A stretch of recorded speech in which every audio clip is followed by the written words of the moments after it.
Assalamualaikum warahmatullahi wabarakatuh. Perkenalkan, nama saya Sheila Muhammadah, asal dari Universitas Singapura Bangsa Karawang.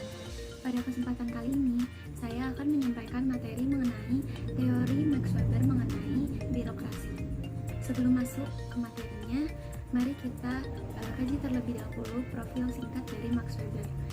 Max Weber adalah seorang ahli politik, ekonom, geograf, dan sosiolog dari Jerman yang dianggap sebagai salah satu pendiri dari ilmu sosiologi dan administrasi negara modern yang lahir di Erfurt, Hungaria pada 21 April 1864. Weber mendapatkan kesempatan untuk lebih memahami lagi mengenai birokrasi, yaitu pada masa Perang Dunia Pertama, yaitu ketika Weber menjadi perwira cadangan dan memimpin 9 rumah sakit militer yang ada di sana. Secara umum, birokrasi memiliki makna, struktur, tatanan organisasi, bagan, pembagian kerja, dan hierarki yang terdapat pada sebuah lembaga yang penting untuk menjalankan tugas-tugas agar lebih teratur. Seperti contohnya pada pemerintahan, rumah sakit, sekolah, militer, dan lain-lain. Birokrasi ini dimaksudkan sebagai suatu sistem otoritas yang ditetapkan secara rasional oleh berbagai macam peraturan untuk mengorganisir pekerjaan yang dilakukan oleh banyak orang. Sedangkan menurut Max Weber sendiri, pengertian birokrasi ini adalah suatu bentuk organisasi yang penerapannya berhubungan dengan tujuan yang hendak dicapai. Birokrasi ini dimaksudkan sebagai suatu sistem otoritas yang ditetapkan secara rasional oleh berbagai macam peraturan untuk mengorganisir pekerjaan yang dilakukan oleh banyak orang. Teman-teman, jadi negara Eropa yang paling awal membahas mengenai birokrasi adalah negara Prancis dengan tokoh utamanya yaitu Vincent de Journay.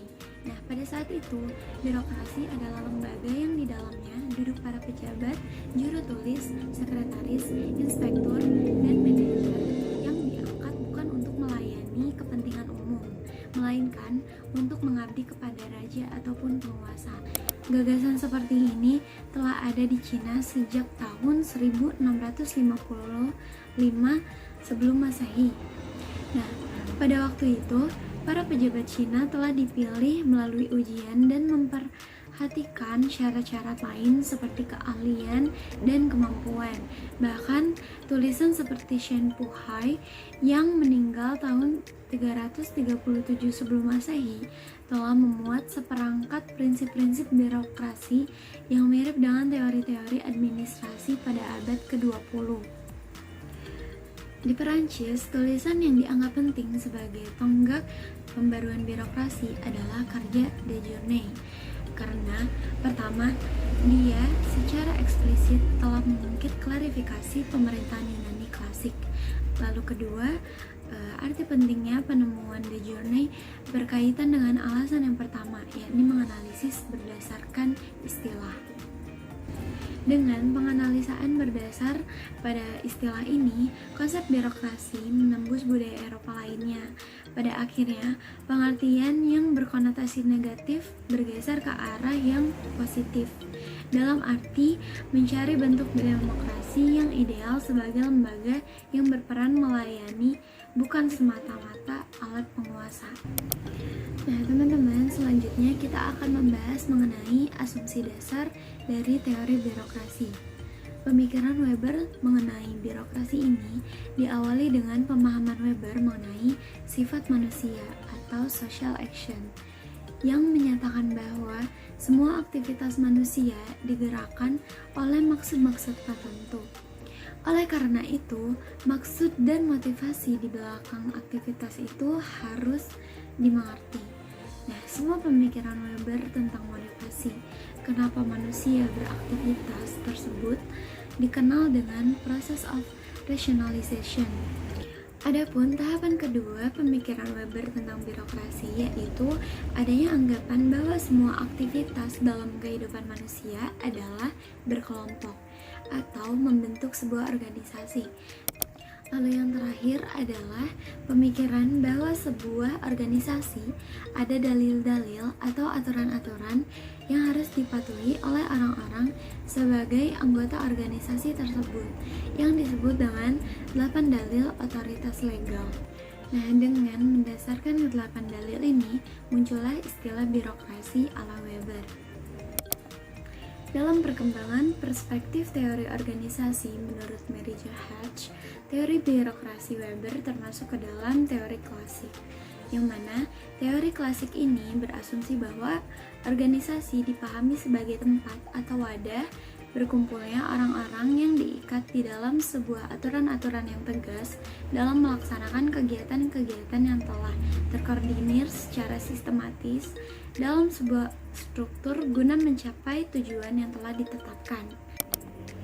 Adapun fokus kajian dari teori ini adalah bagaimana mencegah kecenderungan yang melekat dalam birokrasi, yakni akumulasi kekuasaan dari suatu kedudukan yang mengkontrol kebijakan dan tindakan organisasi yang dilayaninya. Pada awalnya, istilah birokrasi ini digunakan untuk menunjuk pada sistematika kegiatan kerja yang diatur perintah oleh suatu kantor melalui kegiatan administrasi. Di kalangan masyarakat, dalam penyediaan layanan publik atau birokrasi diidentikan sebagai sesuatu yang lama, bertele-tele, dan kaku, karena birokrasi terikat oleh peraturan perundang-undangan yang berlaku. Meskipun begitu, kondisi masyarakat yang dinamis membuat pemahaman akan konsep birokrasi juga turut berkembang, sehingga teori-teori tersebut memerlukan pembaharuan dan senantiasa disempurnakan untuk menyesuaikan kondisi birokrasi yang diharapkan dengan masyarakat. Pengembangan teori birokrasi terbagi menjadi 6 teori. Yang pertama yaitu teori organisasi klasik. Teori ini menekankan pada aspek legal rasional. Nah, teori ini juga merupakan tipe ideal birokrasi yang menjelaskan bahwa suatu birokrasi atau administrasi mempunyai suatu bentuk yang pasti, di mana suatu fungsi dijalankan dalam cara-cara yang rasional. Yang pada hakikatnya, perilaku birokrasi merupakan hasil interaksi individu-individu dengan organisasinya. Lalu teori yang kedua yaitu teori organisasi neoklasik. Pendekatan neoklasik ini mencakup urusan sistematis organisasi informal dan pengaruhnya pada organisasi formal. Perkembangan teori neoklasik ini dimulai dengan inspirasi percobaan-percobaan yang dilakukan di Hawthorne serta tulisan dari Hugo Nesterberg. Percobaan dan penyelidikan yang dilakukan memberikan petunjuk bahwa unsur manusia dalam suatu perusahaan bukanlah suatu hal yang bersifat sederhana, tetapi merupakan suatu kepribadian yang kompleks. Mayo menegaskan bahwa human relation yang baik dapat menjamin tercapainya produktivitas yang tinggi. Perawatan yang baik dan sempurna tidak bermanfaat jika manusia yang menjalankannya tidak sepenuh hati menjalankan tugas-tugasnya. Dan demikian, bagi pembuat kebijakan negara harus menjadikan sistem nilai masyarakat sebagai pedoman dan landasan dalam setiap perumusan kebijakan negaranya. Selanjutnya yaitu teori organisasi modern. Teori ini dikenal dengan nama analisis sistem atau teori terbuka, yang mana merupakan gabungan dari teori klasik dan neoklasik, yang memandang organisasi sebagai kesatuan dari berbagai unsur yang saling bergantung dan tidak dapat dipisahkan. Organisasi bukan sistem tertutup yang terkait dengan lingkungan yang stabil. Akan tetapi, organisasi merupakan sistem terbuka yang berkaitan dengan lingkungan, dan apabila ingin survive, maka kita harus beradaptasi dengan lingkungan. Selanjutnya adalah teori kontingensi struktural. Teori ini lahir dari teori manajemen klasik dan berkembang pesat pada tahun 1960. Teori ini didominasi oleh teori manajemen klasik yang menyatakan bahwa ada satu struktur terbaik bagi organisasi. Perpaduan ini menghasilkan sintesa bagi teori kontingensi atau ketidakpastian struktural, di mana struktur yang terbentuk pada suatu organisasi akan menjadi terdesentralisasi atau sebaliknya menjadi struktur yang lebih partisipatoris, tergantung pada situasi mereka. Nah, teori ini berorientasi pada hipotesis umum tentang organisasi harus berorientasi pada kebutuhan internal utamanya dan dapat beradaptasi dengan baik dalam lingkungannya. Selanjutnya ada teori politik birokrasi, yang mana secara umum teori ini menjelaskan peran administrasi dan birokrasi dalam pembuatan kebijakan publik, sekaligus menolak pandangan dikotomi administrasi dan politik. Teori ini dikembangkan dengan suatu sikap sepaham dengan pandangan bahwa administrasi tidak hanya teknis dan aktivitas bebas nilai dan terpisah dari politik. Paradigma politik birokrasi menjelaskan bahwa tindakan-tindakan pemerintah merupakan hasil bargaining, tawar-menawar, dan kompromi di antara berbagai elemen organisasi dalam pemerintah, yang artinya birokrasi mempunyai kekuasaan politik. Lalu yang terakhir adalah teori budaya organisasi. Budaya organisasi merupakan persepsi umum yang dinilai oleh para anggota organisasi sebagai suatu sistem nilai yang selanjutnya diterima bersama dalam salah satu dominan di samping variabel strategis lingkungan dan teknologi. Budaya organisasi memiliki karakteristik di mana badan pemerintah dikelola secara hierarki dan berlapis-lapis dan disusun secara birokratis.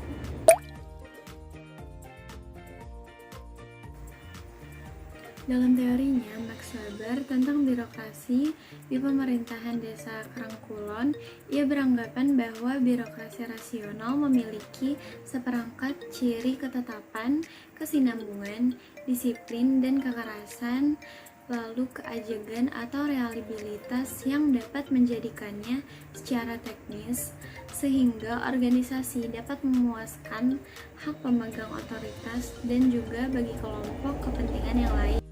Dari seluruh aspek yang diterapkan di pemerintahan desa Kerangkulon, pelayanan sudah bagus, SDM yang mumpuni, dan juga administrasi yang cukup baik. Di desa Kerangkulon Wonosalam Demak, dalam pemilihan kepala desa menggunakan sistem demokrasi. Selain menggunakan money politik, dari masing-masing calon juga menggunakan adanya klinik atau hal-hal yang berbau mistik. Sekretaris Desa Kerangkulon mengatakan bahwa hal itu tidak bisa terlepas dari pemilihan kepala desa, dan masing-masing calon memiliki hak dalam kepercayaan masing-masing. Dalam hal percaya, ada yang klinik atau mistik. Desa Kerangkulon tidak berpengaruh signifikan, berbeda dengan tahun-tahun yang sebelumnya, karena masyarakat sudah tahu tentang demokrasi yang sebenarnya. Upaya-upaya untuk pengurangan adanya money politik di desa Kerangkulon itu sendiri bisa dilakukan dengan adanya memutus mata rantai generasi X ke generasi Y.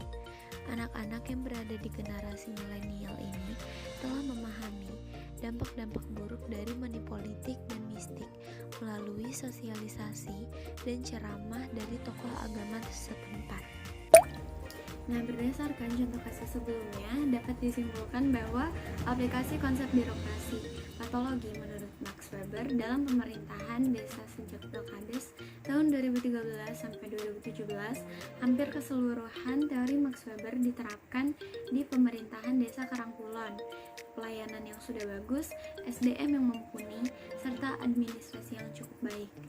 Birokrasi dalam pemerintahan di desa Kerangkulon banyak sekali macam-macam bidang dan juga memiliki keunggulan masing-masing. Tetapi dalam pemilihan kepala desa ini masih menggunakan jasa dukun. 40% mempercayai Allah, 30% menggunakan money politik, dan 30% mempunyai adanya magic. Nah, Max Weber mengatakan birokrasi yang ideal adalah birokrasi yang rasional, sedangkan birokrasi yang tidak ideal adalah birokrasi yang tidak rasional, yaitu patologi yang harus dihilangkan.